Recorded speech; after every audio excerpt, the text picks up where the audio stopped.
Tem gente que tem medo de avião. Eu tenho. Quero que o piloto tenha. Tem gente que tem medo de cobra. Eu também tenho. Mas eu não tenho pânico.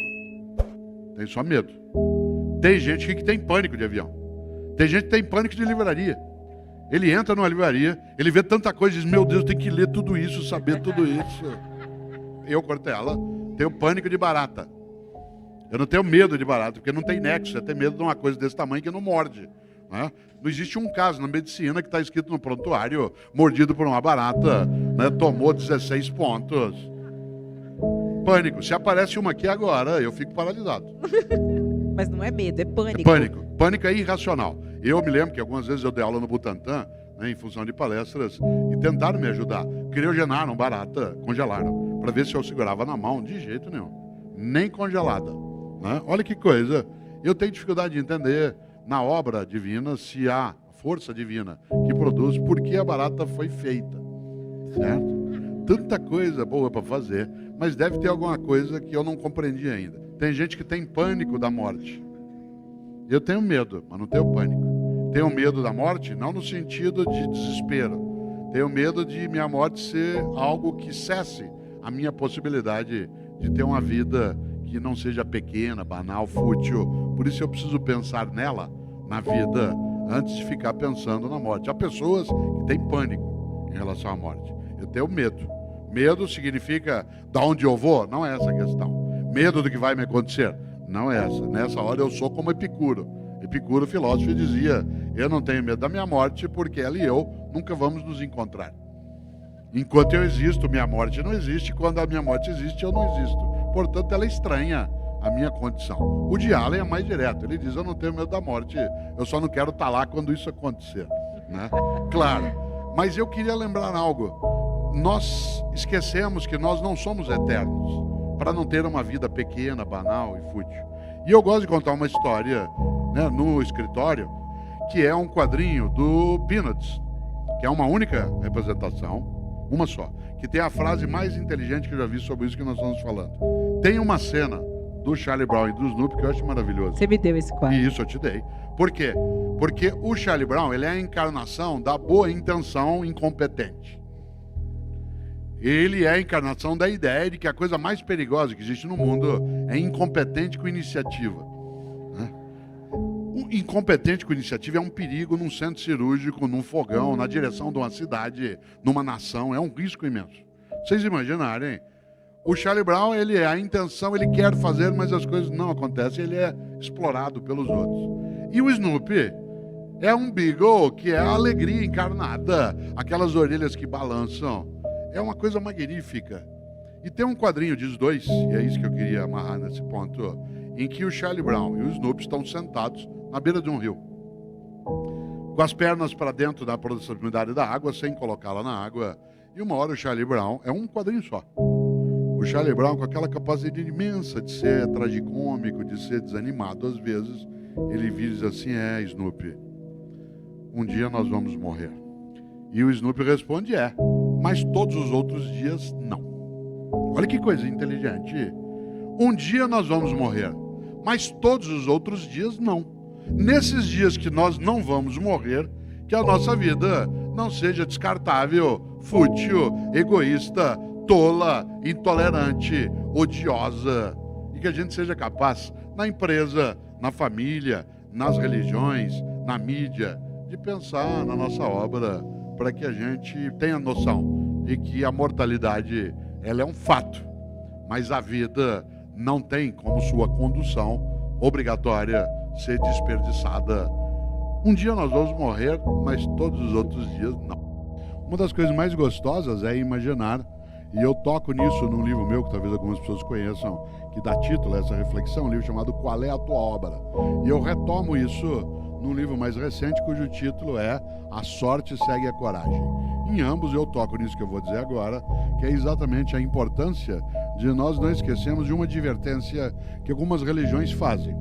Tanto faz se você tem religião ou não, essa é uma decisão tua. Essa é uma coisa que você escolhe ter ou não ter.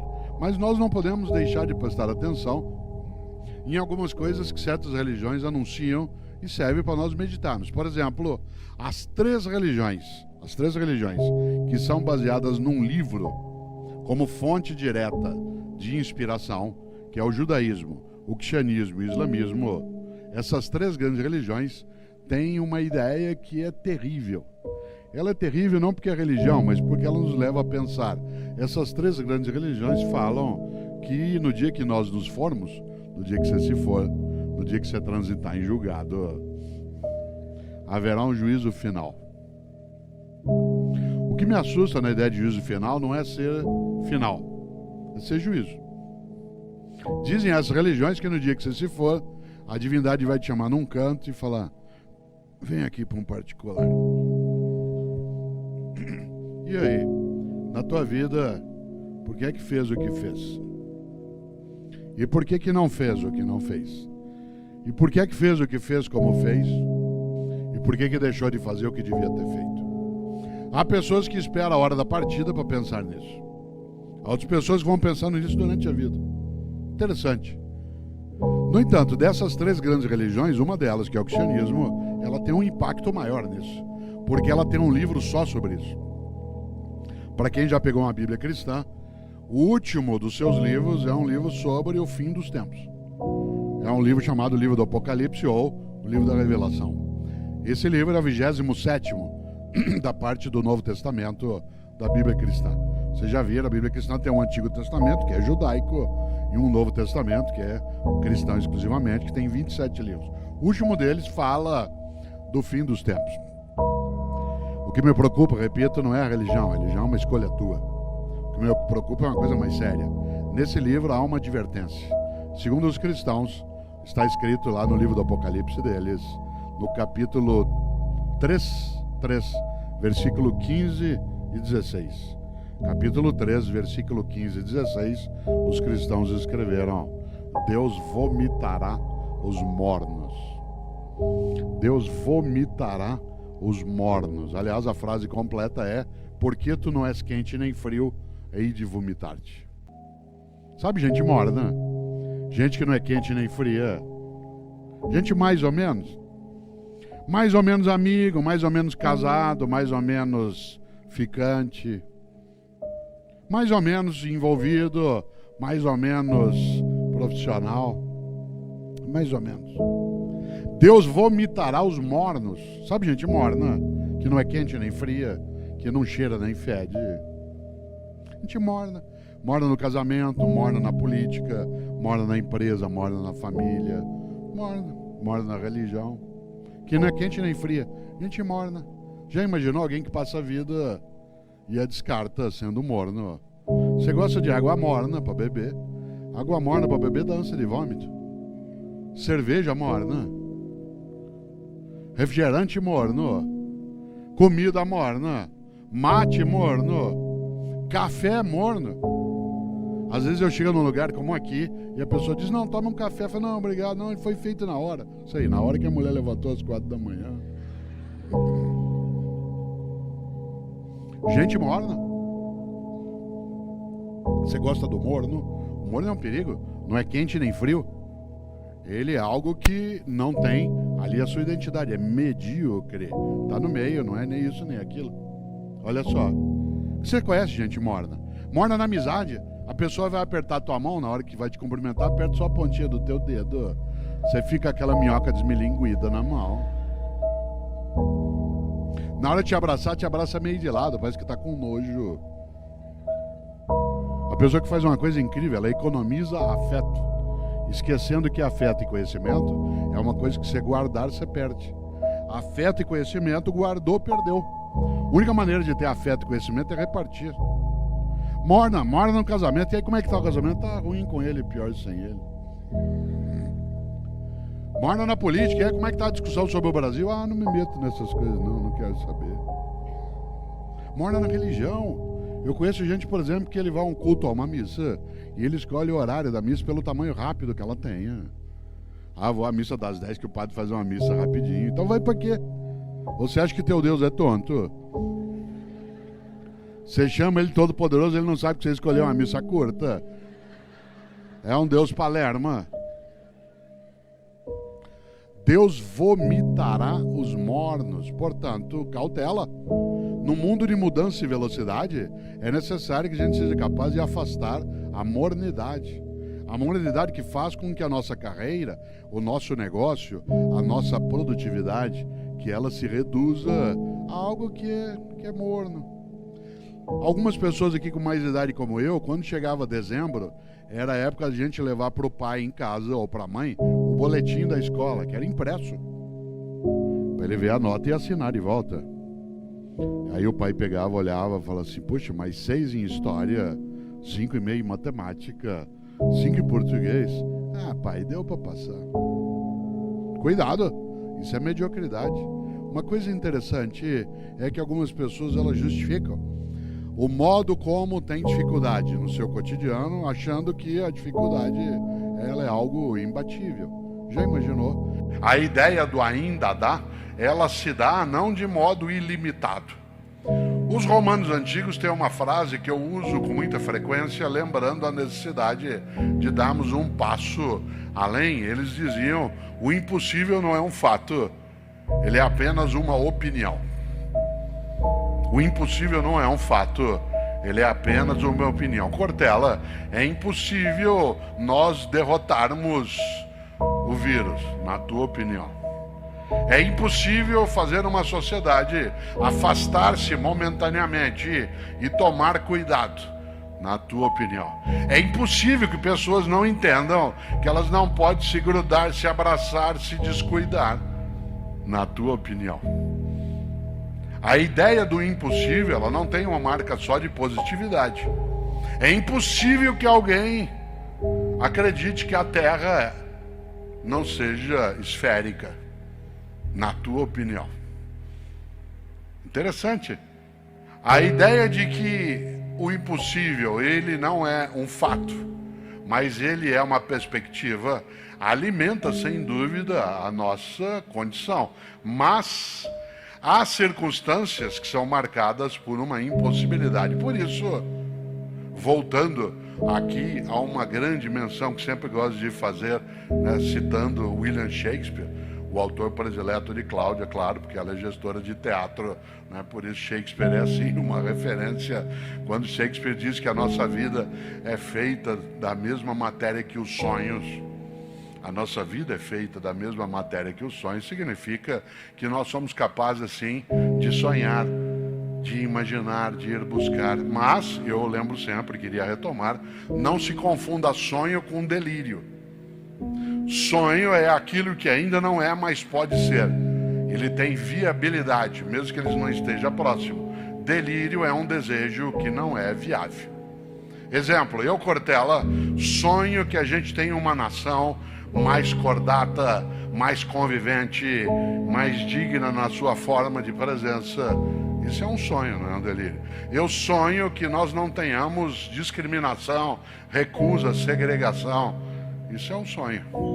Eu sonho em ser o melhor jogador de futebol da FIFA na Copa. Isso é delírio. Disse, não, mas isso você rezar bastante. E se minha mãe fizer novena?